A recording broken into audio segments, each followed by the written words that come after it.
Hello everyone. जैसा कि हम जानते हैं कि आज हमारे पास आज का दिन हम सुभाष चंद्र बोस की जयंती के रूप में बना रहे हैं। तो हमारे पास जो सुभाष चंद्र बोस जी हैं वो हमारे पास जो इंडिया का फ्रीडम मूवमेंट थे उसको एक इन्फ्लुएंस करने वाले मेजर एक फ्रीडम फाइटर थे। हम उनको जानते भी हैं। उन्होंने आज़ाद हिंद फौज की फाउंडेशन रखी थी और उनका एक फेमस स्लोगन भी है कि तुम मुझे खून दो मैं तुम्हें आज़ादी दूंगा। और आज हम मना रहे हैं 126th birth anniversary of Netaji. और इंडिया गवर्नमेंट ने इसे परमवीर जो पराक्रम दिवस है उसके रूप में मनाने का फैसला किया है। तो ये यहाँ पे आज हमारे पास जो पीएम है उनका ट्वीट है that today on Parakram Diwas I pledge homage to Netaji Subhash Chandra Bose and recall his unparalleled contribution to Indian history. He will be remembered for the fierce resistance to the colonial rule.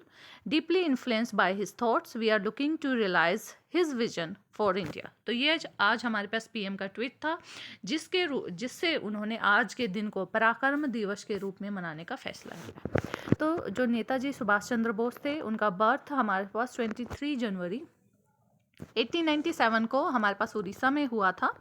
And उनको his father is called as Rai Bahadur क्योंकि वो अपने area के बहुत ही famous lawyer थे। उन्होंने अपनी जो स्टार्टिंग एजुकेशन है वो स्टीवर्ड हाई स्कूल से कंप्लीट की थी। एंड ऑफ कोर्स वो हमारे पास जो स्वामी विवेकानंद है और जो रामकृष्ण परमहंस है उनकी जो टीचिंग थे उनसे वो बहुत ज़्यादा इन्फ्लुएंस थे और उनके लिए उन्होंने 16 ईयर की एज में ही काम करना स्टार्ट कर दिया था। फर्दर उनके पेरेंट्स ने उन्हें हायर स्टडी के लिए कैम्ब्रिज में भेजा, जहाँ पे उन्होंने कैम्ब्रिज में रह के उन्होंने सिविल सर्विस के लिए प्रिपेयर किया और 1920 में उन्होंने एग्ज़ाम भी पास कर लिया। लेकिन हमें पता है कि 1919 को जलियांवाला हत्याकांड हो गया था और उसके बाद हमारे पास जो महात्मा गांधी थे वो हमारे पास देश में साउथ अफ्रीका से वापस आ चुके थे।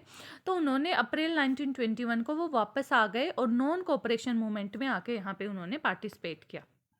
इसके बाद जैसे उन्होंने नॉन कोऑपरेशन मूवमेंट को ज्वाइन किया, जो महात्मा गांधी थे उन्होंने उनको क्या किया, उनको गाइड किया कि आप चित्तरंजन दास जो हैं उनके साथ रह के काम कीजिए। और लेटर ऑन जो चित्तरंजन दास हैं वो हमारे पास महात्मा गांधी के पॉलिटिकल गुरु बन के भी आए और इन्होंने यहाँ पे एक न्यूज़पेपर भी स्टार्ट किया जिसका नाम था स्वराज इन 1927। इसके बाद उन्होंने जवाहरलाल नेहरू के साथ भी मिलकर बहुत काम किया और जनरल सेक्रेटरी का जो इलेक्शन है वो भी यहाँ पे जीता। इंडियन नेशनल कांग्रेस और नेशनल जो प्लानिंग कमेटी थी उसमें भी उन्होंने काम किया। उन्होंने पॉलिसी ऑफ बोर्ड इंडस्ट्रियलाइजेशन वो लेके आए। लेकिन यहाँ पे 1939 में तक आते आते जो विचारों का जो मतभेद था, जो गांधीयन जो एरा था, उसमें सुभाष चंद्र बोस जी के विचार बहुत ही एक्सट्रीमिस्ट थे।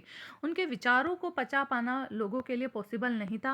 और यहाँ से सुभाष चंद्र बोस फिर हमारे पास जो अपनी आज़ाद हिंद फौज को बनाने के लिए निकल जाते हैं और जर्मनी में 1942 को वो अपनी फौज को बना लेते हैं। बर्मा के इलाके से इंडिया पे वो आक्रमण करते हैं, बेसिकली जो कलोनल पार्ट था वहाँ पे। और इस तरह से उनकी जो प्रेजेंस थी इस एरिया में वो इतनी पावरफुल थी कि अंग्रेज़ों को फाइनली इस बात का रियलाइजेशन हो गया कि सुभाष चंद्र बोस जी क्या रहते हुए उन्हें आज़ादी, उन्हें जो भारत में कॉलोनियल रूल है उसको पूरा करना उनके लिए पॉसिबल नहीं होगा। धीरे धीरे हमारे पास इस तरह के सर्कमस्टांसेस बनते गए कि हमें आज़ादी का जो सपना है वो 15 अगस्त 1947 को आके हमारा पूरा हुआ। यहाँ पे एक बहुत ही खूबसूरत कोट है नेताजी का, life loses half of it interest if there is no struggle and if there are no risk to be taken. तो बहुत ही अच्छा कोट्स है, हम सबको अपनी लाइफ में ये इम्प्लीमेंट करना चाहिए और आने वाले स्ट्रगल से और रिस्क से हमें नहीं घबराना चाहिए। जय हिंद, जय भारत।